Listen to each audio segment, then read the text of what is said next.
Welcome to Washington Today on C-SPAN Radio for Tuesday, September 30th, 2025. A federal government shutdown is looking like it is going to happen, with President Donald Trump and Republicans and Democrats in Congress sticking to their positions about what must be included and not included in a funding extension, and no compromise agreement in sight that can get the needed 60 votes in the Senate to pass.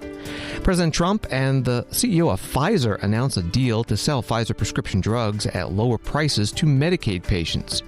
Defense Secretary Pete Hegseth and President Trump tell hundreds of senior U.S. military officials meeting at the Marine Corps base in Quantico, Virginia, there will now be gender-neutral or male-level standards for physical fitness, and woke culture in the military is over. Secretary Hegseth saying no more identity months, DEI offices, dudes and dresses, no more climate change worship, no more division, distraction, or gender delusion.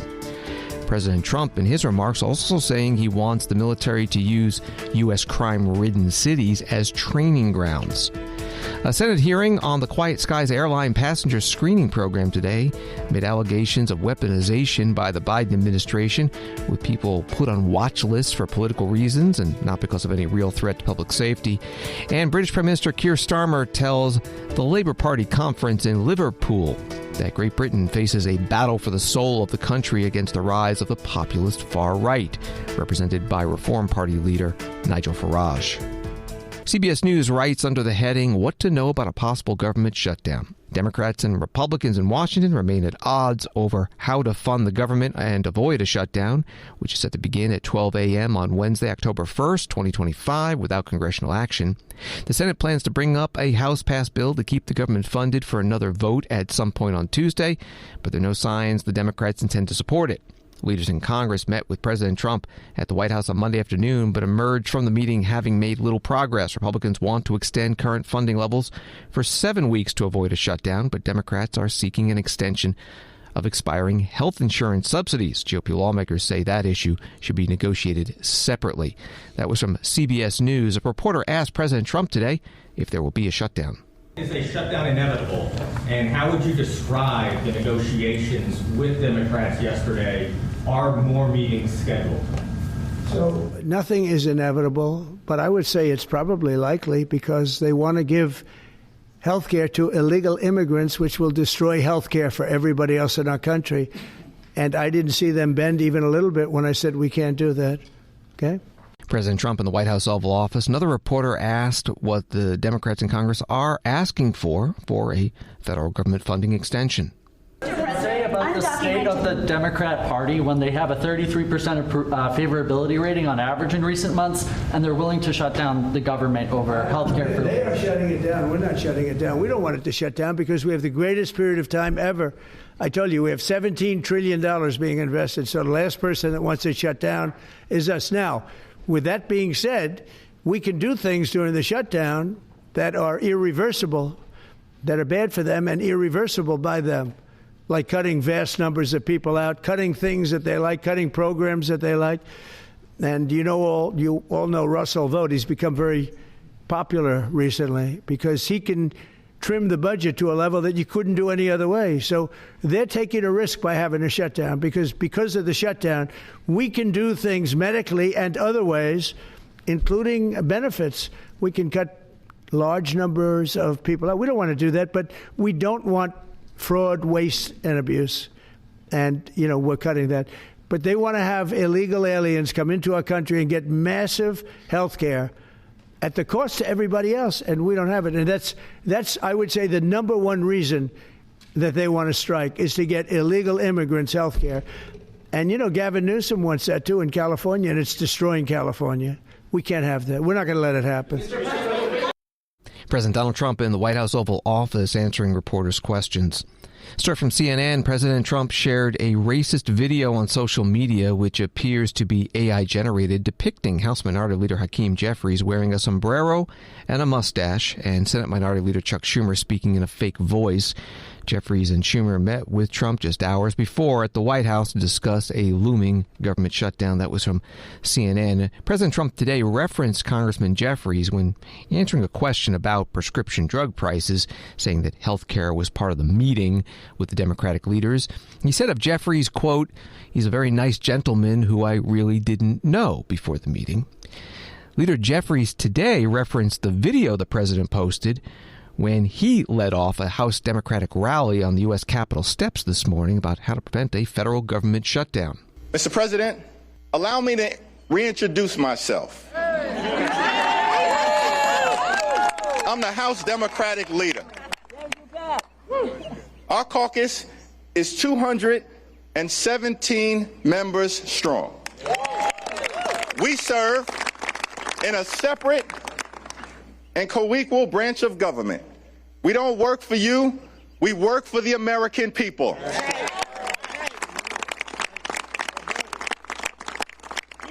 We are fighting to lower the high cost of living and to protect the health care of everyday Americans. And Mr. President, the next time you have something to say about me, don't cop out through a racist and fake AI video.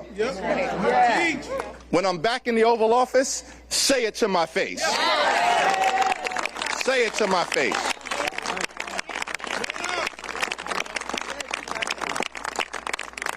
House Democrats are here on duty, fighting on behalf of the American people, ready to fund the government in a way that lifts up their quality of life. House Democrats are on duty. House Republicans are on vacation. Amen. Shame on them. Shame. For being on vacation all across the country and across the world on the eve of a government shutdown.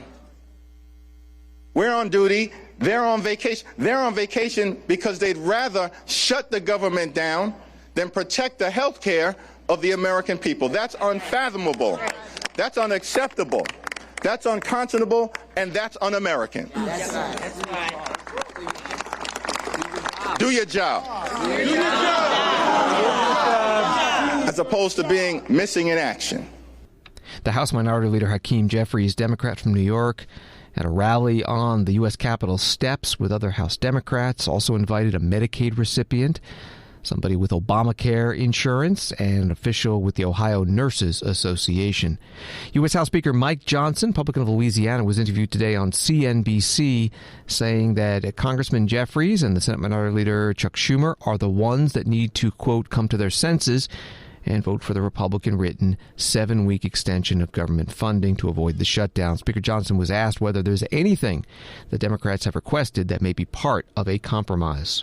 In negotiation, it's always great to ask for all these things, you know, and I can't really believe it's that they really expect to get those things, but I think they are trying to get something, Mr. Speaker. And I'm wondering how does this get reconciled, and is it have to do with the ACA and these subsidies, and what does a final deal look like? What do you say? We'll do it before. We'll do it through the appropriations process. We'll do it the right way. You just got to trust us? Or what are they going to ask for them to say, okay, we'll do it? I just don't see that path. Do you? No, and that's a red herring. Okay, they're grasping at straws. They're trying to make a political issue out of something that doesn't exist. What they're talking about with the ACA subsidies and these other issues, these are end-of-the-year decisions. We have until the end of December. December 31 is when that expires, not today. So they're trying to make December policy issues. They're trying to make that the issue of today, when today's issue is whether or not we're going to keep the government open on a temporary basis so that the lawmakers here can do their work. We'll have plenty of time for all the policy debates. That's part of the process. That's what we do here. But you have to keep the government open to do it. I would credit President Trump for calling us into the Oval Office yesterday. He's operating in good faith. There is no daylight at all between the President of the United States and the Republican majorities in the House and Senate. We're all united. We want to keep the government open. We have done our work. The House passed the bill, bipartisan, by the way. We had one Democrat join us, okay?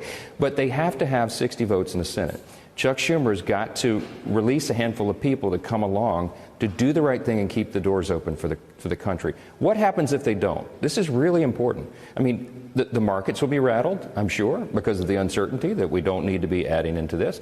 You'll have a delay of the BLS jobs report is due October 3rd. That will be delayed.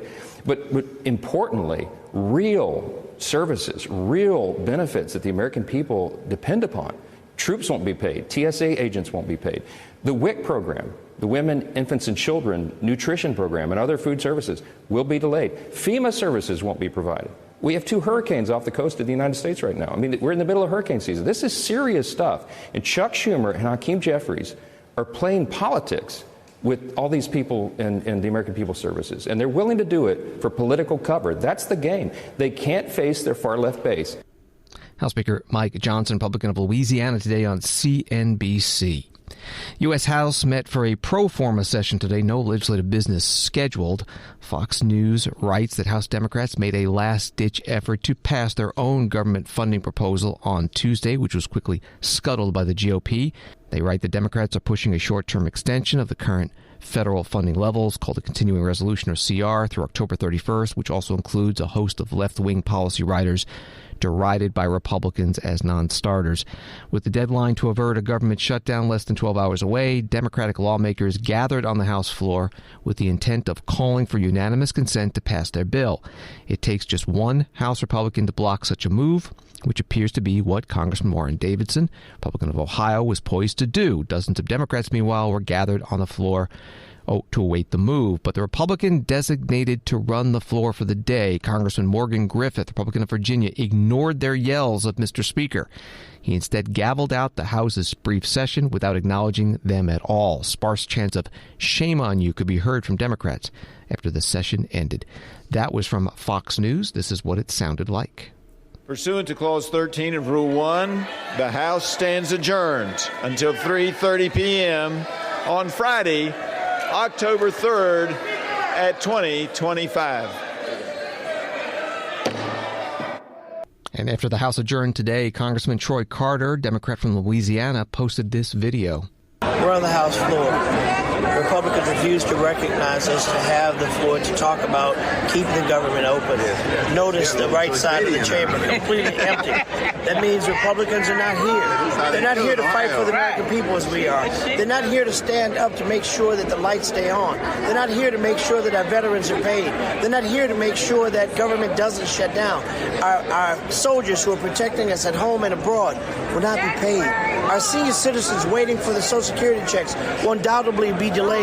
Flights to get on airplanes because TSA will not be paid. The thousands of federal employees who are being threatened to be laid off. Unacceptable. Reckless and irresponsible way to govern. Come back to Washington and negotiate. This closure is on the hands of the Republicans. Democrats are here to prevent it, but we can only do it together. Keep our government open. Congressman Troy Carter, Democrat from Louisiana, on the House floor today. This is Washington Today. Story from the Hill. The Senate Majority Leader John Thune, Republican of South Dakota, says he expects the Senate to begin voting at 5 p.m. Tuesday on competing Democratic and Republican proposals to fund the government.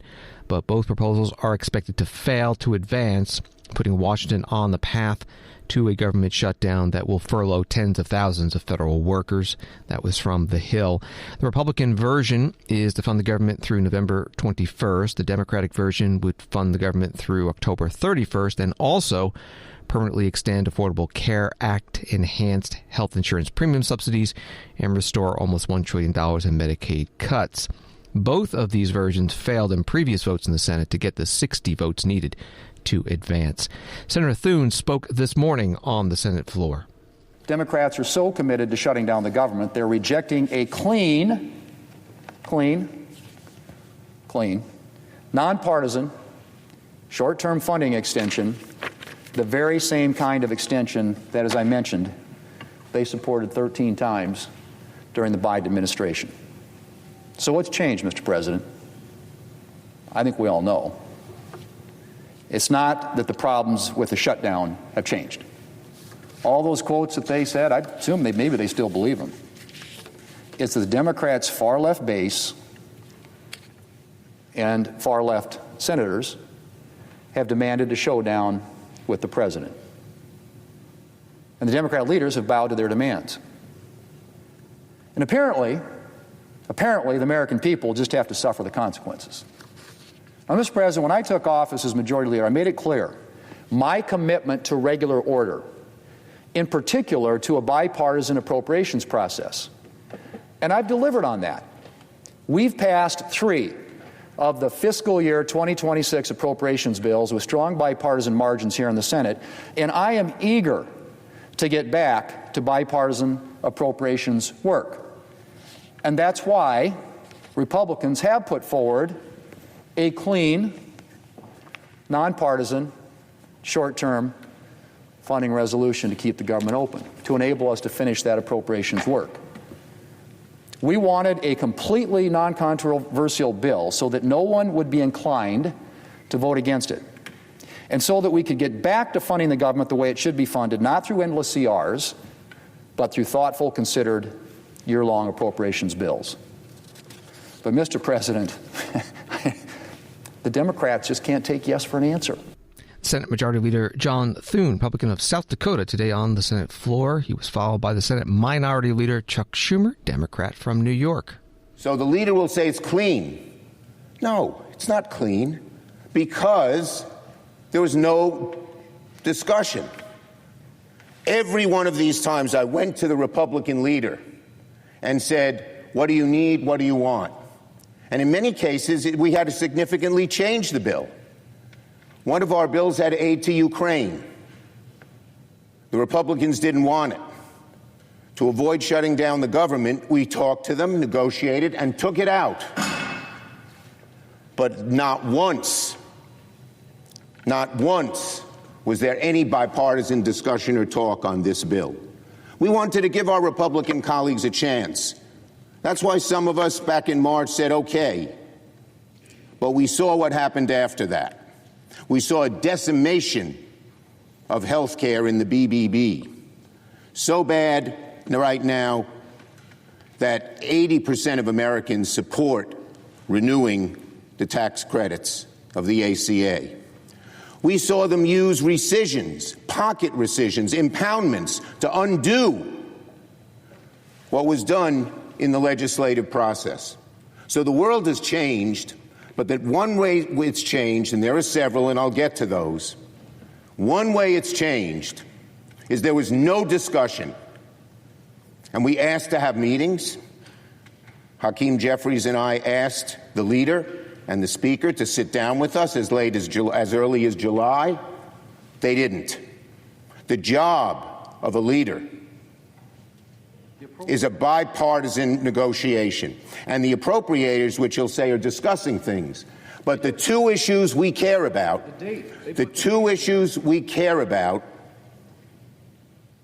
extending the ACA credits, broadly popular with the American people, so they don't want to talk about it, they want to change the subject, and ending these rescissions and impoundments, which would undo what we would do. The 4 appropriators, when they got down and discussed it, they said that should be for the 4 leaders to discuss. That's what Thune said. That's what Cole said, the Republican head of appropriations in the House. That's what Collins said. That's what Murray said. That's what DeLauro said. They did not discuss it with us at all. So to say the appropriations process is working is wrong. It's not working. It's not working because the leaders wouldn't discuss it with us, as we discussed with Republicans on every single one of these, what should be in the bill and add to the bill. The Senate Minority Leader Chuck Schumer, Democrat from New York, today on the Senate floor. Reuters writes that President Donald Trump's administration started detailing its plans on Monday for which services it will pause if the federal government shuts down this week, with the U.S. Health Department slated to furlough 41% of its workforce. The impending shutdown will be different from past government closures because the administration has threatened mass firing of federal staff, adding that it could use the lapse in funding to downsize the federal government. Office of Personnel Management, in a Monday memo, said while training and onboarding of new federal employees is not allowed under the law dictating the parameters of a shutdown, the employees who oversee any firings are to continue their work. Unlike in past shutdowns, furloughed federal employees will also be allowed to use their government-issued computers to check for layoff notices in their email, according to OPM. That was from the article from Reuters. C-SPAN spoke this morning with Drew Friedman, Federal News Network workforce pay and benefits reporter, about how a government shutdown would affect federal workers. So let's talk about the federal workers. There are three categories: accepted, exempt, or furloughed. Explain those. Right. So for most agencies whose jobs are funded through congressional appropriations, they're going to be either accepted or furloughed.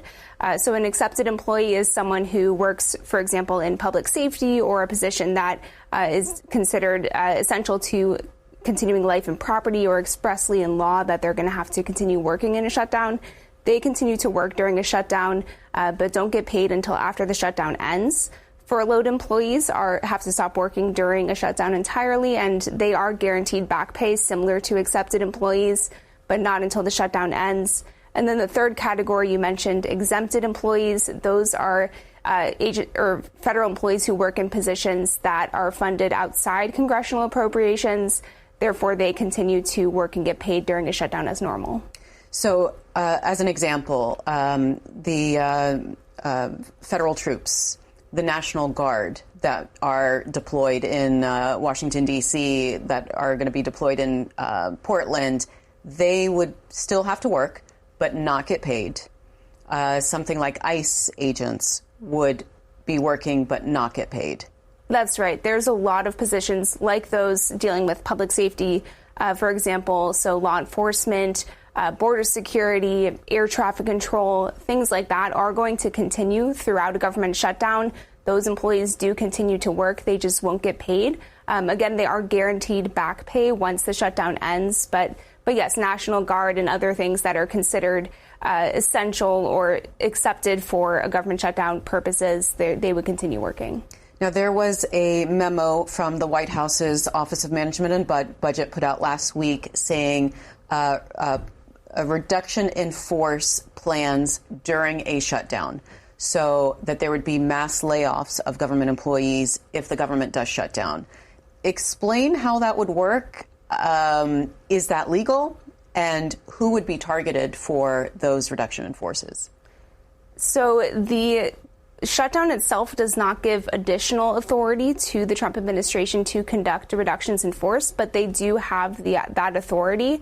So it is something where we actually saw more recently the Office of Personnel Management essentially is greenlighting agencies to let them conduct RIFs or do the work leading up to a reduction in force, leading up to the shutdown, as well as during a shutdown. So RIF-related activities like creating a list of what positions would be eliminated and who would move into what new jobs during a reduction in force, that work can all continue. It's considered accepted activities according to some OPM guidance over the weekend. But this is something where the Trump administration is building on what have already been a number of reductions in force and other ways to remove federal employees from government. So this is just kind of doubling down in a sense in terms of trying to scale down the size of the federal workforce overall. If there is a shutdown and if it goes on for a long period of time, is there any support programs for federal employees, people that are living paycheck to paycheck and don't have the savings to get them through not getting a paycheck? Furloughed federal employees can apply for unemployment insurance through their state. So that is an option that's available to any federal employee who gets furloughed. Other than that, there's a lot of other organizations and credit unions, for example, that will offer loans and other types of assistance to federal employees who might be missing a paycheck or more than one depending how long the shutdown lasts. Drew Friedman, Federal News Network reporter on C-SPAN's Washington Journal program this morning. USA Today writes, what are the odds of a U.S. government shutdown in 2025? According to the betting odds by Polymarket, the chances have risen to 86% likelihood as of September 30th, 2025 at 10:30 a.m. Wall Street today, the Dow up 81, NASDAQ up 68, S&P up 27. CNBC writing that consumer confidence edged lower in September ahead of an expected data blackout caused by the looming federal government shutdown, the Conference Board reported Tuesday. Bureau of Labor Statistics, in what could be its last data release until the spending impasse on Capitol Hill is resolved, said job openings totaled 7.23 million, up 19,000 from July, though down 422,000 or 5.5% from the same period a year ago. Those from CNBC. This is Washington Today. From the Washington Post, President Donald Trump on Tuesday announced that pharmaceutical giant Pfizer would sell its drugs to the government at discounted prices, acceding to its long-running push to lower U.S. drug prices, and pledged that similar deals with other companies would soon follow. Pfizer agreed to bring the price of its drugs sold to Medicaid, the government's safety net program that provides health coverage to about 70 million Americans, in line with the lower rates paid by other developed countries. Pfizer also announced a $70 billion investment in research and development and domestic manufacturing as part of the deal. Administration officials at a news conference in the Oval Office also teased a new website dubbed Trump RX, which they said would allow direct-to-consumer sales of medications at discounted rates. President Trump making the announcement today in the White House Oval Office. Today, Pfizer is committing, as will other drug companies as we go through the weeks. But Pfizer is truly one of the biggest in the world and one of the greatest in the world. Today, Pfizer is committing to offer all of their prescription medications to Medicaid, and it will be at the most favored nation's prices. It's going to have a huge impact on bringing Medicaid costs down like nothing else. I told you that in my first term, I was so proud of the fact that for the first time in 28 years, drug prices came down. And I had a news conference that I explained it was 0.1%, but it was down. And here we're talking about, in one case, over 1,000%. This is a critical step forward to our work and to improve health care, and hardworking, low-income Americans, especially low-income Americans, will be helped so greatly. In addition, Pfizer is agreeing to provide some of their most popular current medications to all consumers at heavily discounted prices of anywhere between 50 and even 100%, and that's off the price. And in some cases, even more than that. These drugs will be available for direct purchase online at a website operated by the federal government. We're also announcing that moving forward, all new medications introduced by Pfizer to the American market will be sold at the reduced most favored nation cost. So we'll be paying essentially what other countries are paying, who have been much lower, much lower for many, many years. Furthermore, Pfizer will invest $70 billion to reshore domestic manufacturing facilities. In other words, they're going to bring a lot of their facilities to make their drugs and make what they make, their product. They're going to make it in the United States. I appreciate that $70 billion investment and fund research and development right here in America. President Donald Trump in the White House Oval Office with the Health and Human Services Secretary, Robert F. Kennedy Jr., the CMS Administrator, Dr. Mehmet Oz, and the CEO of Pfizer, Albert Bourla.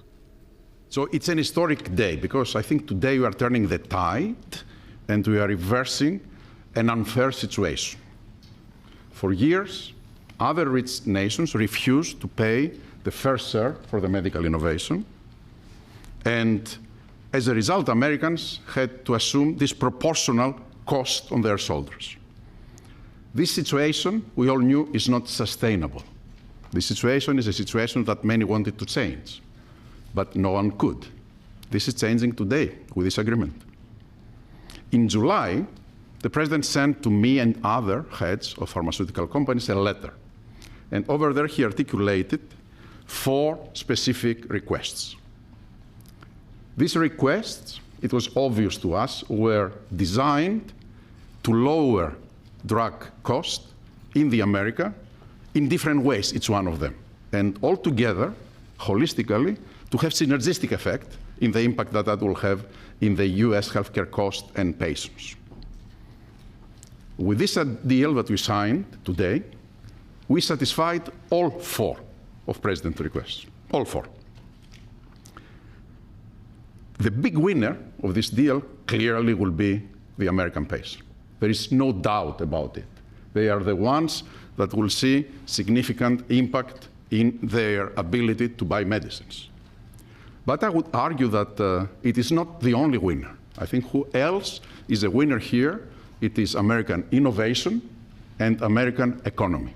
The CEO of Pfizer, Albert Bourla, with the president in the White House Oval Office. Bloomberg writing about this, saying that CEO Bourla said the company secured a 3-year grace period from President Donald Trump's promised tariffs on pharmaceuticals in a deal that would lower some of the company's U.S. drug prices. The deal appears to resolve 2 major threats facing Pfizer. It would stave off more damaging drug pricing policies while shielding the company from future tariffs imposed by the administration's Section 232 investigation into whether the cost of medicine represents a national security threat. It's the latest example of the transactional nature of winning tariff exemptions from Trump, who has unilaterally wielded trade policy to exert power over multiple industries. As recently as last week, Trump threatened 100% tariffs on the pharma industry. Reporting from Bloomberg. Washington Today continues in a moment. America marks 250 years, and C-SPAN is there to commemorate every moment, from the signing of the Declaration of Independence to the voices shaping our nation's future. We bring you unprecedented all-platform coverage, exploring the stories, sights, and spirit that make up America. Join us for remarkable coast-to-coast coverage celebrating our nation's journey like no other network can. America 250. Over a year of historic moments. Only on the C-SPAN networks.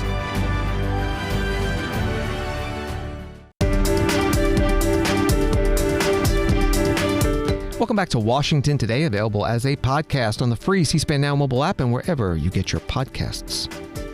In a speech Tuesday morning before an auditorium packed with several hundred of the nation's most seasoned military commanders, begins an ABC News article. Defense Secretary Pete Hegseth called for an end to woke culture in the military and railed against a litany of complaints such as diversity and probes into hazing.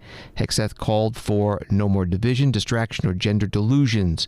An extraordinarily blunt speech on the importance of the warrior ethos, a term he used to describe the spirit that makes combat units effective.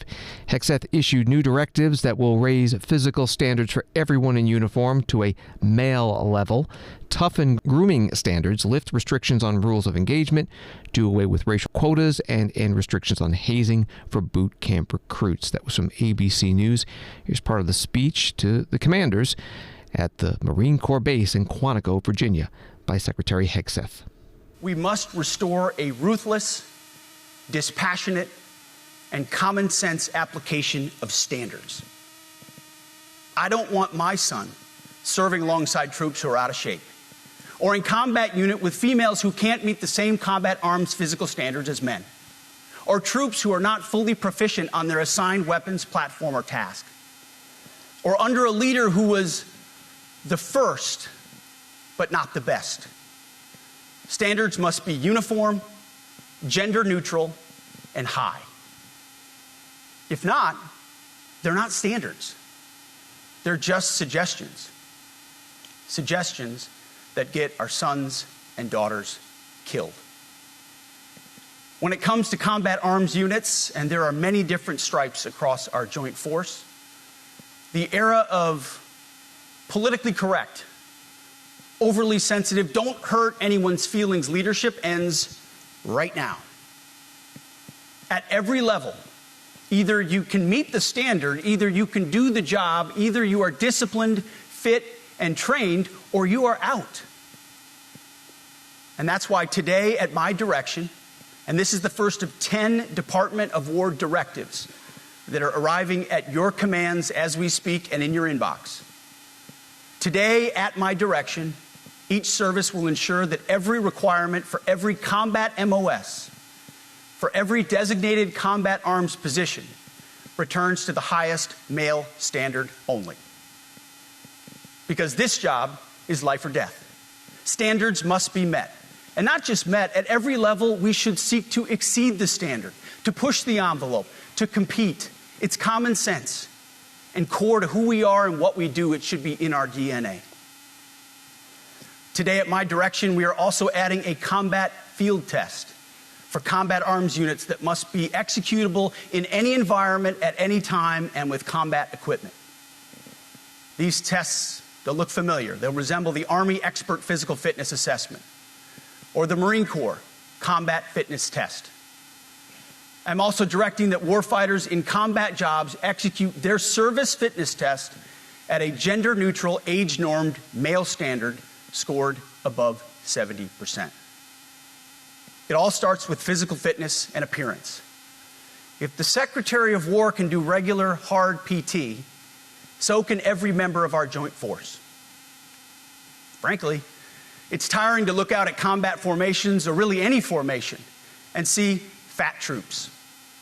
Likewise, it's completely unacceptable to see fat generals and admirals in the halls of the Pentagon and leading commands around the country and the world. It's a bad look. It is bad, and it's not who we are. So whether you're an airborne ranger or a chairborne ranger, a brand new private or a 4-star general, you need to meet the height and weight standards and pass your PT test. Defense Secretary Pete Hegseth speaking to a room full of top military officers at the Marine Corps base in Quantico, Virginia, just south of Washington, D.C. More from the ABC News article on his speech. He said he is also overhauling the DoD's Inspector General's office that is investigating him for creating a culture of walking on eggshells that he said has been weaponized, putting complainers, ideologues, and poor performers in the driver's seat. He justified the firing of General C.Q. Brown as chair of the Joint Chiefs of Staff and Chief of Naval Operations Admiral Lisa Franchetti and other senior leaders. Hegseth said his rationale has been straightforward, contending it's hard to change a culture with people who benefited from that previous culture. That was from ABC News. President Donald Trump spoke after Secretary Hegseth, and he too declared an end to the previous way of doing things. We're bringing back a focus on fitness, ability, character, and strength, and that's because the purposes of American military is not to protect anyone's feelings. It's to protect our republic, and it's the republic that we dearly love. It's to protect our country.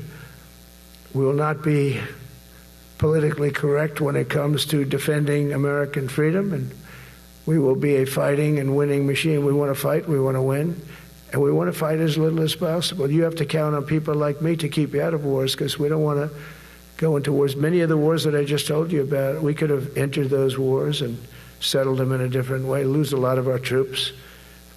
And we could have settled them, I guess, differently. Maybe not, actually. Actually, you might not have been able to settle them. We just would have been in the middle of a lot of firepower. But when we do need it, you're going to be so ready. And you know it.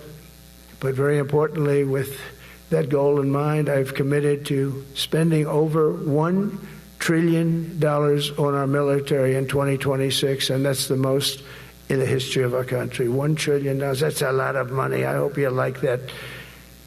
Ma'ams and sirs, I hope you like it. That's a hell of a lot of money. We have the best of everything.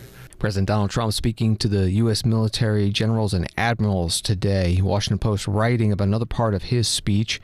President Donald Trump on Tuesday defended the administration's use of the military to police U.S. cities, decrying the enemy within and citing presidents early in the country's history who used the armed forces to keep domestic order and peace. Again, reporting from the Washington Post, and here is more from the president's speech. The Democrats run most of the cities that are in bad shape. We have many cities in great shape, too, by the way. I want you to know that. But it seems that the ones that are run by the radical left Democrats, what they've done to San Francisco, Chicago, New York, Los Angeles, they're very unsafe places, and we're going to straighten them out one by one. And this is going to be a major part for some of the people in this room. That's a war, too. It's a war from within. Controlling the physical territory of our border is essential to national security. We can't let these people in. You know, we had no people enter in the last 4 months. Zero. Even I can't believe that. You know, we had millions coming in, pouring in. 25 million all told, and of those 25 million, many of them should never be in our country. They would take their worst people and their people from prisons and jail, and they'd put them in a caravan, and they'd walk up. CNN was interviewing one person. Oh, why are you coming? I want freedom. Good. Were you in jail? Yes. For what? Murder. He said, you were in for, you had to see this anchor, a young woman. She's like, I couldn't believe. She'll probably lose her job, but because the left doesn't want to hear that. But we're running it based on common sense and based on love of our country. But I want to salute every service member who has helped us carry out this critical mission. It's really a very important mission. And I told Pete we should use some of these dangerous cities as training grounds for our military, National Guard, but military. Because we're going into Chicago very soon. That's a big city with an incompetent governor, stupid governor, stupid. President Donald Trump speaking to the top U.S. military leaders at a rare gathering at Quantico in Virginia, about an hour south of Washington, D.C. The president also said, last month I signed an executive order to provide training for a quick reaction force that can help quell civil disturbances. This is going to be a big thing for the people in this room because it's the enemy from within, and we have to handle it before it gets out of control. You can find the president's full speech, runs about an hour and 10 minutes, as well as Defense Secretary Pete Hegseth's speech before him, which runs about 50 minutes, at our website, cspan.org.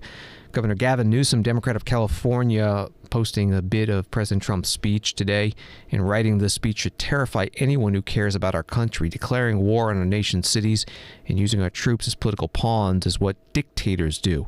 This man cares about nothing but his own ego and power. On Capitol Hill today, the Senate Judiciary Committee held a hearing about crime in big cities. Senator Cory Booker, Democrat of New Jersey, did not like the title and focus of the hearing as put together by the Republican majority. I've been in the Senate now over 12 years. I've just never seen a hearing like this on a committee that has a track record for working together. Blue city chaos and tragedy. How the Trump administration is addressing human costs of soft crime policies. Dear God, we continue in this nation to deepen partisan divide and to undermine the truth that we share common cause, common purpose, and even common sense. In a bipartisan way, we have worked year after year to invest in the resources that keep our communities safe. And now I'm sitting in a hearing that somehow wants to pit red against blue, as if they're not Republicans and Democrats that live in every county and every state, and all of us want the same thing, which is lower crime in our communities. I may be the person in this committee that has made a decision in my life about 25, 30 years ago to move into a very high crime neighborhood. I have friends that have died by gun violence. Mentees of mine have died by gun violence. And I'm telling you right now, pitting us against each other in this false fight narrative that we don't share that common urgency and can't find common ground. This committee right now is having a hearing that is not about finding common ground and working to find solutions, but driving a false divide based upon a false pretext that somehow places that vote for one party over another are more dangerous, and that's just not true. The murder rate, this is truth data, the murder rate in states that voted for Donald Trump have actually exceeded the murder rate in the states that voted for Kamala Harris, and every year since from 2000 to 2023. Over the course of this century, the average murder rate in Trump voting states is 50% higher than in Harris voting states. Do we really want to talk about crime in that manner? Since 2000, the top 10 murder rate states have been dominated and reliably places that have voted for Republicans. The red state murder rate was 33% higher than the blue state murder rate in 2021 and 2022. 2022 was the 23rd consecutive year that murder-plagued states that voted for the president in this past election have higher rates. 8 out of 10 states that had the highest murder rate in 2022 voted for. I could go on and on and on. This is not constructive to the work we have to do. Senator Cory Booker, Democrat from New Jersey, at today's Judiciary Committee hearing. Louisiana's Republican governor, writes ABC News, asked for National Guard deployments to New Orleans and other cities, saying Monday that his state needs help fighting crime and praising President Donald Trump's decision to send troops to Washington and Memphis. Governor Jeff Landry, a Trump ally, asked for up to 1,000 troops through fiscal 2026 in a letter sent to Defense Secretary Pete Hegseth. It comes weeks after Trump suggested New Orleans could be one of his next targets for deploying the National Guard to fight crime. That was from ABC News. The Senate Homeland Security and Governmental Affairs Committee held a hearing today about Quiet Skies, a Transportation Security Administration program that that was canceled this year after allegations of weaponization.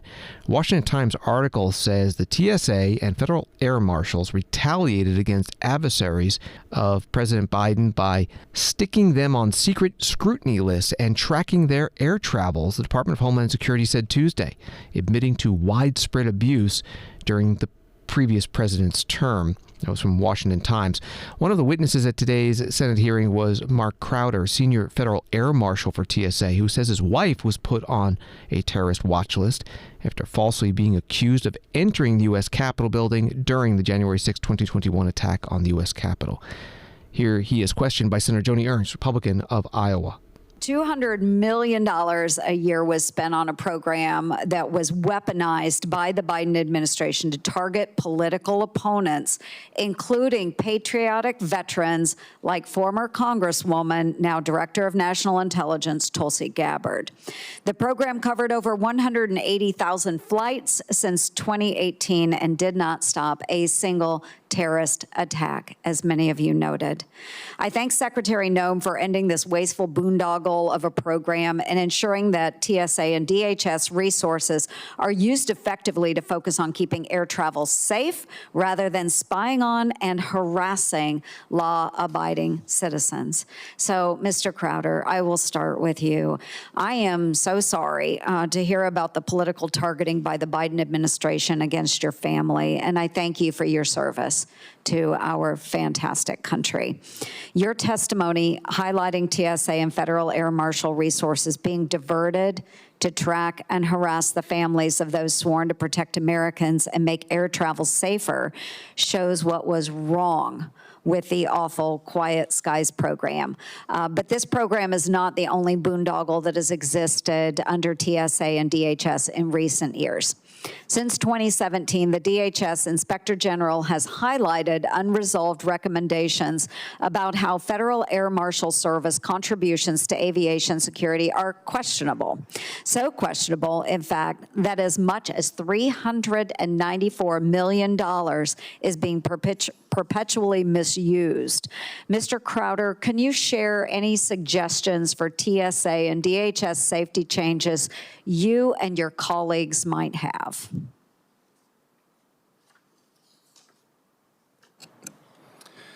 You say we haven't shown to stop anything. Back in the 80s, there were air marshals. There was a significant number of them trying to stop hijackings. That number dwindled down to approximately 33 before 9/11. Had the agency stayed the course, maybe that would have been prevented. It's not how many air marshals and how many flights we're on, but the terrorists not knowing which flight we're on. So I don't want to downplay our role in security of the nation. But as I testified, a lot of things were abused with Quiet Skies, January 6th, things of that nature need to be addressed. Does that answer your question? Mm-hmm. It does. So what you're saying basically is follow the guidelines as the federal government had laid out for air marshals and not get into the business of intelligence, following, surveilling those passengers that might be targeted by the federal government. Can that be a takeaway? Yes, the abuse for political reasons need to be stopped. Okay. It needs to be intel-driven. Senator Joni Ernst, Republican of Iowa, questioning Mark Crowder, senior federal air marshal for the Transportation Security Administration at today's Homeland Security Committee hearing on that Quiet Skies program. Again, from the Washington Times article, Senator Rand Paul, the chair of the committee, also revealed that 3 current members of Congress were flagged by scrutiny lists, as were at least 24 Americans who were deemed threatening because they refused to comply with COVID-era mask mandates. And finally, on Washington Today on C-SPAN Radio, United Kingdom Prime Minister Keir Starmer is in Liverpool for the annual Labour Party conference where party agendas are presented and where Prime Minister addressing what he thinks of the populist reform UK party. CNN article says the Labour Party has slumped to around 20% in recent polls, while Reform UK, the upstart hard-right party led by firebrand Nigel Farage, has surged to around 35%. With that surge, the Prime Minister could be facing a fight for his future in politics. NBC reports that Britain's fundamental problem is economic and says that the question for Starmer is, can you return to Labour's focus on public services, on competence, and on finding a way forward which relies more on consensus rather than division? That was from NBC News. Here's part of Prime Minister Starmer's speech where he mentioned Nigel Farage. We can all see these snake oil merchants on the right, on the left, but be in no doubt conference, none of them have any interest in national renewal because decline is good for their business. I mean, think about it. When was the last time that you heard Nigel Farage say anything positive about Britain's future? He can't. He doesn't like Britain, doesn't believe in Britain, wants you to doubt it just as much as he does. So he resorts to grievance. They all do. They want to turn this country, this proud, self-reliant country, into a competition of victims, saying to you, to working people, don't trust in each other. You can't fix this. This is not a great country. But it is, conference. It is a great country. It will always be a great country. A decent, pragmatic, tolerant, reasonable country that throughout history has stood its ground, stuck by its values, and built its future without fuss. That's the Britain I'm fighting for, conference. A nation of resolve, a land of respect, a Britain built for all. Prime Minister of Great Britain Keir Starmer at today's annual Labour Party conference held in Liverpool. Again from the NBC News article, though Starmer is technically safe until 2029, the scheduled date of the next election, he could come under threat before then if his party decides his leadership has become too toxic. The Labour Party conference this week has been awash with rumors that Andy Burnham, the mayor of Manchester, often described in British media as the King of the North, could mount a leadership challenge. By the way, Britain's Reform Party held its conference earlier this month in Birmingham, and Britain's Conservative Party, the primary opposition currently, will hold its conference this weekend, starting October 5th in Manchester. Thanks for listening to Washington Today. Sign up for C-SPAN's evening newsletter word for word and get the stories making headlines in Washington sent to your inbox every day. Subscribe at cspan.org/connect. Have a good night.